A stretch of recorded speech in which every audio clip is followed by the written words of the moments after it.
Pois, gente, pois é, Jair Bolsonaro, o governo Bolsonaro e o Paulo Guedes, né, estão abrindo os cofres da União para poder aprovar principalmente a reforma tributária, que o Paulo Guedes entende que é fundamental, e nós vamos ver agora as características dessa reforma tributária e se vai de fato, o que eu acho muito pouco provável, né, para ser bem generoso, dizer, talvez impossível, que esse governo vai atacar as injustiças históricas da nossa tributação, mas vamos estar acompanhando atentamente, não é? A reforma tributária, mas um fundo, né, que também eles estão querendo evitar vetos com relação à privatização da água, que é a privatização dos serviços ligados à distribuição de água, né? É o tal do marco de saneamento e tal. Então, eles vão liberar uma quantidade enorme de dinheiro, mais de R$ 1 bilhão, para prefeituras gastarem como quiserem, para que os políticos ligados a essas prefeituras, né, que têm associação com essas prefeituras, passem a aprovar e votar a favor de todas as reformas que o governo Bolsonaro quer. Porque, aparentemente, vender cargos para o Centrão não foi suficiente, né? Com a aliança com o Centrão, o que eles conseguiram foi evitar o processo de impeachment. Tem um monte de processo na mão do Maia, ele obviamente já demonstrou que não tem interesse em perseguir o impeachment, então ele está segurando isso na mão, né? E o Centrão parece também estar firme na ideia de que vai impedir o impeachment pela via do Congresso. Mas agora, Bolsonaro e o Paulo Guedes, especialmente, têm essas outras preocupações e eu vou falar sobre isso no vídeo de hoje. Também quero enfatizar com vocês que hoje vai acontecer minha live com o Slow aqui no canal Nova Máquina do Tempo às 18 horas. Vai começar às 18 horas. Era para ter acontecido ontem, só que eu tive problemas na minha internet e o Slow, muito gentilmente, concordou que faria mais sentido realmente a gente adiar para um dia que tivesse mais segurança, que não teria problema com a internet. Então eu agradeço ao Slow mais uma vez pela gentileza dele em permitir que a gente remarcasse a live, não é? Uma live sobre a direita alternativa, sobre essa direita populista, e nós vamos ter esse assunto como ponto de partida. Podemos falar sobre muitas outras coisas, porque num diálogo eu não crio uma pré-definição que vai ser apenas o que está no título, que vai ser o discutido e conversado permanentemente, né? Mas, pois a versão governista do Fundo de Manutenção e Desenvolvimento da Educação Básica e de Valorização dos Profissionais da Educação, o Fundeb, também vai ser uma pauta polêmica e esse 1 bilhão liberado pelo governo Bolsonaro ajuda que os deputados não venham a criar dificuldades, né? O ministro da Secretaria de Governo, Luiz Eduardo Ramos, ele mandou um recado ao Congresso dizendo que o governo vai liberar os R$ 1 bilhão em verbas ao combate ao coronavírus a prefeituras indicadas por deputados e senadores que votarem a favor das pautas de interesse de Bolsonaro. Eu acho que isso tem um nome. Eu acho que aquele toma lá, dá cá. Toma lá, dá cá. Ou seja, os deputados que votarem a favor das pautas de interesse do Bolsonaro vão receber, né, as prefeituras ligadas a eles vão receber dinheiro da verba do coronavírus, e essa verba do coronavírus vai ser utilizada para muitas coisas. Talvez alguma pequena parte seja utilizada para questões de saúde, né? Talvez seja utilizada para outras coisas do interesse desses prefeitos, porque aparentemente não existe vinculação orçamentária, ou seja, não existe algo que garanta que tem que ser utilizado no setor saúde e nem como isso vai ser utilizado. Então pode ser utilizado no setor saúde, mas pode ser utilizado na rede conveniada, subsidiando grandes hospitais privados, pode ser utilizado todo o setor privado pode ser beneficiado com esse dinheiro, e não chamada rede própria do SUS, né, que são as unidades de saúde da família, os hospitais públicos, que muitas vezes, ou quase sempre, estão em estado de subfinanciamento, né? Enfim, aí não há nenhuma grande novidade, lamentavelmente, né? Além do Fundeb, que eu já citei, e a reforma tributária, Bolsonaro quer evitar que os parlamentares derrubem os vetos impostos por ele ao projeto de lei que, como eu disse no início do vídeo, privatizam os serviços ligados à distribuição da água, né? Entre eles, o que derrubou a indenização ao Estado caso as empresas concessionárias queiram devolver os serviços ao poder público. Ou seja,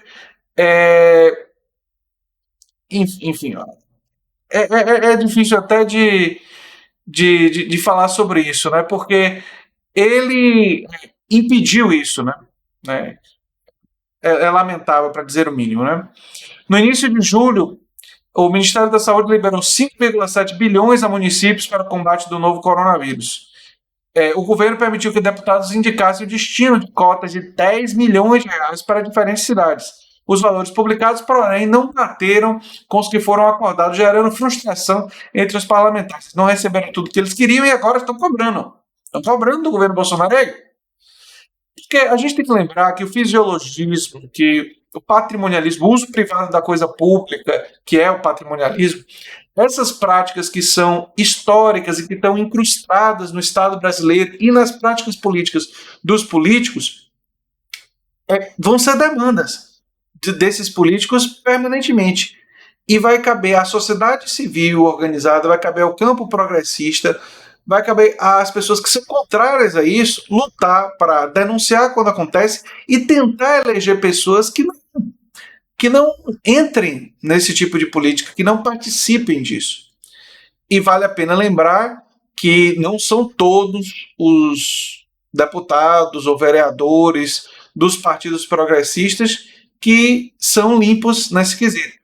Infelizmente, uma boa parte deles acaba sendo cooptada por essas práticas. E nós aqui, nós não vamos passar pano, nem para o pessoal da direita, que faz isso, e para o Bolsonaro, que tanto falou contra o toma lá da cá e agora está reproduzindo, nem para os episódios em que pessoas vinculadas a partidos progressistas mostram um comportamento conservador e, nesse caso, conciliador com práticas inaceitáveis do ponto de vista republicano, né?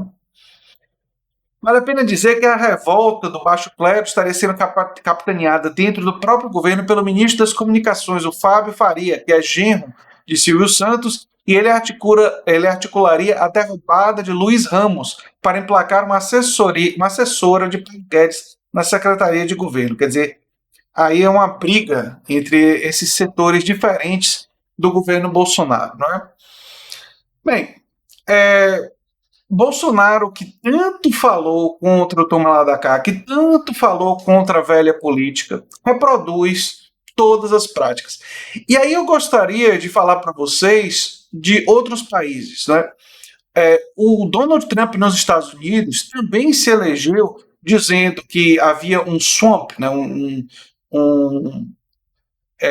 Esqueci o nome em português, mas é tipo um esgoto, né? O esgoto era uma coisa muito corrupta, o Estado era basicamente pura corrupção, e que ele iria limpar, ele iria drenar essa corrupção toda que estava acontecendo.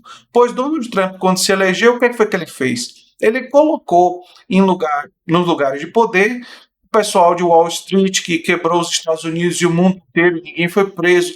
Ele colocou no poder indicados da indústria farmacêutica, indicados da indústria do petróleo, indicados da indústria armamentista. Ele colocou basicamente todas essas pessoas no poder. Ele colocou bilionários e pessoas ligadas aos bilionários que têm sido responsáveis pelo assalto às contas dos Estados Unidos e têm transferido os empregos para outros países, quer dizer, que revoltam a classe trabalhadora, e que foi através de exploração dessa revolta, desses setores da classe trabalhadora desindustrializada que Trump se elegeu, porque foram fundamentais para ele a união do voto tradicional de direita com o voto neopentecostal, com o voto de setores da classe trabalhadora que quebraram com o Partido Democrata por Trump ter dito que era contrário aos acordos comerciais, e ele, de forma absolutamente hipócrita, trouxe todo esse pessoal de volta para o Estado.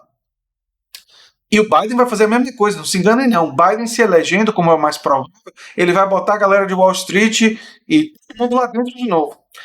E Boris Johnson na Inglaterra Foi uma coisa muito semelhante. Ele disse que era antipolítica, que era diferentão e tal, e quando se eleger, esse povo todo, bota todo mundo para dentro de novo. Então, o caso de Bolsonaro é simplesmente mais um caso dessa falácia, dessa grande mentira da nova política, dessa grande mentira da antipolítica, dessa direita populista, dessa direita alternativa. Esse, inclusive, é um dos assuntos que eu vou abordar com o Slow, não é? Porque a mentira deles, nesse caso, é uma mentira muito mais profunda, porque ela é uma mentira conectada com as estratégias que mobilizaram setores da sociedade a apoiar eles. E eles já mostraram que não tem nenhum compromisso com o discurso que fizeram, né, em relação a isso. A aliança de Bolsonaro com o Centrão, a aliança de Bolsonaro com essas forças e loteando os cargos do Estado e dando dinheiro, mostra que, enfim, assumiu todas as práticas tradicionais, todo toma lá da cá, toda a velha política tradicional brasileira. Né? O que mostra, pelo menos para mim, que não é através da troca simplesmente de pessoas que nós vamos modificar essas coisas. Nós não podemos nos enganar e achar que vamos eleger um candidato, uma pessoa progressista e tudo vai mudar. Não. Para modificar isso, vai ser necessário um projeto de transformação do Estado brasileiro, dos desenhos institucionais, das formas de financiamento de campanha, da forma de distribuição das verbas do Estado, para criar mecanismos, incentivos e contra-incentivos que agem de forma contrária às práticas que estão incrustadas, né, presas, assim, são tão firmes dentro do Estado brasileiro. Vai ser necessária muita luta social, vai ser necessária muita mobilização.